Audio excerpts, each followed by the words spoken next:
Israel की reporting के दौरान क्या आपने नोटिस किया है कि अमेरिका के हथियारों का किस तरह से महिमा मंडन किया जाता है और ईरान के हथियारों का किस तरह से हो रहा है। अचानक से B-2 स्पिरिट स्टेल्थ बॉम्बर विमान की बात होने लग जाती है और इसका महिमा मंडन अमेरिकी मीडिया में इस तरह से होता है कि B-2 अब उड़ने वाला है, अब उड़ चुका है, यहां पहुंच गया है, अब ईरान की खैर नहीं। B-2 स्टेल्थ ये कर देगा, वो कर देगा। हम B-2 की क्षमता पर ना तो संदेह कर रहे हैं, ना हमारी कोई योग्यता है। हमारी चिंता एक घातक बम वर्षक के महिमा मंडन को लेकर है। ईरान की तीनों न्यूक्लियर साइट पर हमले के बाद B-2 का बखान और ज्यादा होने लगा है। बताया जाने लगा कि नमस्कार, हम आपके सामने ईमानदार और बेखौफ पत्रकार मिस्टर राजकुमार जी की नियोताजी खबर लेकर पहुंचे हैं। तो चलिए सुनते हैं खबर और खबर की तरफ चलते हैं।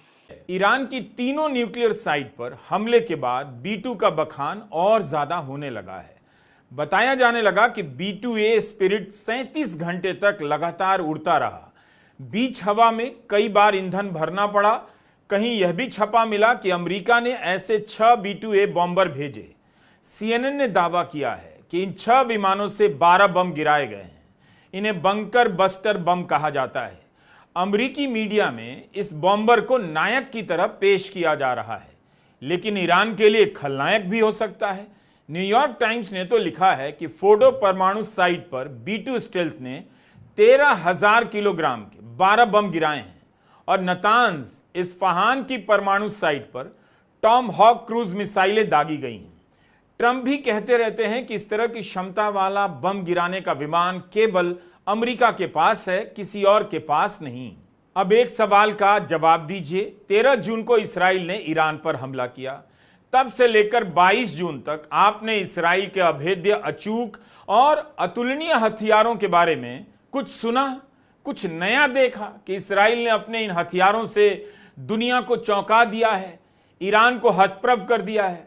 अगर सैनिक तकनीक के मामले में इसराइल इतना ही संपन्न और विकसित देश है, तो फिर ईरान के परमाणु ठिकानों को क्यों नहीं नष्ट कर सका? हमला तो उसने भी किया, जैसा कि इसराइल ही दावा कर रहा है। क्यों इसराइल को B-2 बंकर बस्टर के लिए अमेरिका का इंतजार करना पड़ा? इसराइल का भूत खड़ा किया जाता है कि उसके पास ये टेक्नोलॉजी है, वो टेक्नोलॉजी है। इसराइल की इसी सैन्य क्षमता को लेकर कितने किस्से गढ़े गए हैं। मिथक भी उसी के नाम पर उससे दोस्ती के बहाने बनाए जाते हैं। उसकी नाइंसाफियों को नजरअंदाज किया जाता है और पीछे से धोखे से मारने की क्षमता उसकी जरूर है। पेजर में धमाका कर देगा। लेकिन इस जंग में वो अपने किस हथियार का प्रदर्शन कर सका है? क्यों ईरान की सुपरसोनिक मिसाइलों की चर्चा हो रही है? एक समय था जब इसराइल के आयरन डोम की चर्चा होती थी, लेकिन अब उसकी चर्चा कुछ कम नहीं पड़ गई। ईरान की सुपरसोनिक मिसाइलों ने आयरन डोम को बेकार कर दिया। तभी तो अमेरिका ने नौसेना का जहाज भेजा ताकि ईरान की मिसाइलों को इंटरसेप्ट किया जा सके। बात या तो ईरान के सुपरसोनिक मिसाइल की हो रही है या फिर अमेरिका के B-2 बॉम्बर की। हम आज बात करना चाहते हैं कि कैसे युद्ध के समय पश्चिम का मीडिया अमेरिका के हथियारों को अभेद्य बताता है, उनका गुणगान करता है और सैनिक हथियारों के बाजार में उन्हें अतुलनीय बना देता है। Stealth, game changer, invisible, strike anywhere any time, unmatched, cutting edge, revolutionary, precision, decisive, deterrent, global reach, iconic, majestic, lethal, Phantom, formidable, ये सब कुछ विशेषण हैं जो अमेरिका के एक बॉम्बर विमान B-2 स्टेल्थ बॉम्बर के लिए इस्तेमाल किए जाते हैं। ये सारे विशेषण इस बम वर्षक की क्षमता को उभारते हैं, बताते हैं कि ये रेडार को चकमा दे सकता है, बीच मैदान में रणनीति बदल सकता है, इसे देखते ही दुश्मन में घबराहट फैल जाती है, लंबी दूरी तक हमला करता है, सटीक हमला करता है और जमीन में गहरे दबे टारगेट पर हमला कर सकता है। रिपोर्ट हो रहा है कि एक विमान 13,000 किलो का बम उठाकर उड़ रहा है। B-2 का नाम अक्सर अमेरिका के साथ लिया जाता है। अमेरिका का ये, अमेरिका का वो। जनता भकुआ कर देखने लग जाती है कि ताकत ये होती है, सुपर पावर ऐसा होना चाहिए। 2-3 दिनों से नोटिस कर रहा था कि ट्विटर पर इस बम वर्षक की बहुत चर्चा चल रही है। इसकी बहुत सारी तस्वीरें भी अचानक तैरने लग गई, बहुत सारे लेख इसके ऊपर दिखाई देने लगे तो जरा शक हुआ कि हो क्या रहा है, क्यों हो रहा है। ट्रंप ने बम गिराने के बाद हमले को सफल बता दिया, लेकिन अगर उनका दावा सही नहीं निकला तो B2 की क्या दुर्गति होगी। क्या इसकी महिमा होगी कि ईरान ने इस तरह से भूमिगत प्लांट बनाया है कि 12 बम गिराकर भी नष्ट नहीं कर पाया। एक बम 13,000 किलोग्राम का बताया जाता है। B2 की डिजाइन चमगादड़ जैसी होती है, देखने में आकर्षक भी लगता है, खूंखार भी लगता है। कहा जाता है कि एक छोटे पक्षी की तरह दिखने के कारण रेडार की नजर से बच जाता है। यूएसएसआर के बिखरने के बाद अमेरिका ने 21 B2 बनाए। उस समय एक विमान की लागत $2 बिलियन से अधिक थी। यह दुनिया का सबसे महंगा बम वर्षक है। रूस और चीन के पास भी स्टेल्थ बॉम्बर की तरह के विमान हैं, लेकिन उनकी जानकारी अभी नहीं। अभी बस इतनी कि 50,000 फीट की ऊंचाई से हमला कर सकता है, 13,000 किलोग्राम के वजन का बम उठाकर उड़ सकता है, एक साथ 2 बम लेकर जा सकता है। इतना भारी बम लेकर वह भी बिना ईंधन दोबारा भरे यह 11,000 किलोमीटर तक उड़ सकता है। यह गाइडेड बम ले जा सकता है, बंकर बस्टर बम ले जाता है, परमाणु बम भी गिरा सकता है, जिसकी मदद से जमीन के नीचे के ठिकानों को नष्ट किया जाता है। देखने में यह कितना गजब का लगता है, लेकिन यह दिखाया भी इस तरह से जाता है कि आपको विनाशकारी ना लगे, आकर्षक ही लगे। अगर आप अमेरिका की तरफ से इसे देख रहे हैं तो आप इससे चमत्कार की तरह देखेंगे, लेकिन क्या एक हथियार को हमेशा इसी तरह देखा जाएगा?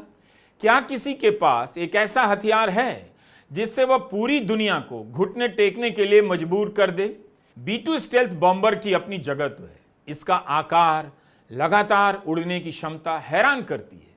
37 घंटे तक उड़ते जाना तकनीक का कमाल तो है, लेकिन यह कमाल भी किस काम का जिस देश पर इससे बम गिराया गया। कम से कम बम गिराने से पहले अमेरिका अपनी संसद से मंजूरी तो लेता, वह नहीं लिया। ईरान ने परमाणु बम बनाया है या नहीं, उसका भी प्रमाण नहीं दिया गया। तो कमाल केवल टेक्नोलॉजी है, नैतिकता का नहीं, ईमानदारी का नहीं, पारदर्शिता का नहीं। यह टेक्नोलॉजी आपको उदंड बना रही है, आवारा बनने का मौका दे रही है, जिम्मेदार बनने का नहीं। B2 और बंकर बस्टर बम का वीडियो दिखाते समय अमेरिकी मीडिया के एंकरों में पहलवान जैसी ताकत आ जाती है। उन्हें अमेरिका की ताकत पर गर्व होने लग जाता है। वे इसका बाजार शायद नहीं बनाते, क्योंकि अमेरिका इसकी टेक्नोलॉजी किसी को नहीं देता, ना इसका सौदा करता है। हो सकता है कि अमेरिकी सैन्य उद्योग के प्रचार का यह हिस्सा हो। इस प्रचार से भले या माल ना मिले, इससे कुछ कम वाला माल मिल जाए, यह उम्मीद बन जाती है। अमेरिका जिसने B2 बनाया है, उसकी तरफ देखने के लिए, उसकी बातों को चुपचाप सहने के लिए दूसरे देशों के प्रमुखों को बहाना मिल जाता है। सुपर पावर बताना अमेरिकी मीडिया का एक प्रोजेक्ट रहा है। इसके लिए वह इन्हीं हथियारों से अमेरिका को ताकतवर बताता है। अमेरिकी हथियारों को अचूक, अभेद्य, अतुलनीय इसलिए बताया जाता है ताकि इनसे भय और विस्मय पैदा किया जा सके। अमेरिका की ताकत को देखकर मनोवैज्ञानिक रूप से लोग सरेंडर करने लग जाएं। यही नहीं, यह अमेरिका को महान बताने की मीडिया संस्कृति का भी हिस्सा है, ध्यान रखिएगा। अमेरिकी चैनलों में बाकायदा कवरेज हो रहा है कि फोर्डो की पहाड़ी के 300 फीट नीचे बने न्यूक्लियर प्लांट को ध्वस्त करने के लिए कितने किलोग्राम वजन का बम गिराना चाहिए। बम की चर्चा इस तरह से हो रही है जैसे कोई खिलौना हो। इसकी चर्चा से विनाश गायब है, हमेशा एक संभावना की तरह पेश किया जाता है। इसके कवरेज को देखते समय आपका ध्यान इस बात से हट जाता है कि ईरान ने बम बनाया है या नहीं। इस पर तो फैसला हुआ ही नहीं, कोई सबूत नहीं दिया गया। लेकिन बम कैसे गिराया जाएगा, किस जगह से गिराया जाएगा, यह सब बता बताकर बम गिराने के फैसले को आपके जहन में एक सही फैसले की तरह बिठा दिया जा रहा है। इसीलिए ध्यान गया कि अमेरिका के चैनलों में, अखबारों में ईरान की फोर्डो पहाड़ी के नीचे न्यूक्लियर फैसिलिटी को टारगेट करने का इतना ग्राफिक्स क्यों बन रहा है। इस तरह से ग्राफिक्स बनाए जा रहे हैं जैसे उस चैनल के संपादक ने फोर्डो पहाड़ी पर जाकर इंची टेप से माप लिया हो, बम कहां पर गिरेगा, कितनी ऊंचाई से गिरेगा, बम किस रास्ते से और कितनी गहराई तक जाएगा और कितनी देर में पहाड़ी के नीचे चला जाएगा, न्यूक्लियर प्लांट को ध्वस्त कराएगा। हर तरफ इसकी क्षमता का बखान है कि यह किसी पहाड़ के भीतर 60 मीटर तक जा सकता है। इसराइल के पास भी इसी तरह का बम है, लेकिन वह बहुत भीतर तक नहीं जा सकता। यह भी जोड़ा जा रहा है कि पत्थरों की अलग अलग संरचनाओं पर भी निर्भर करता है GBU 57 BLU 109 कितना भीतर तक प्रहार कर सकता है।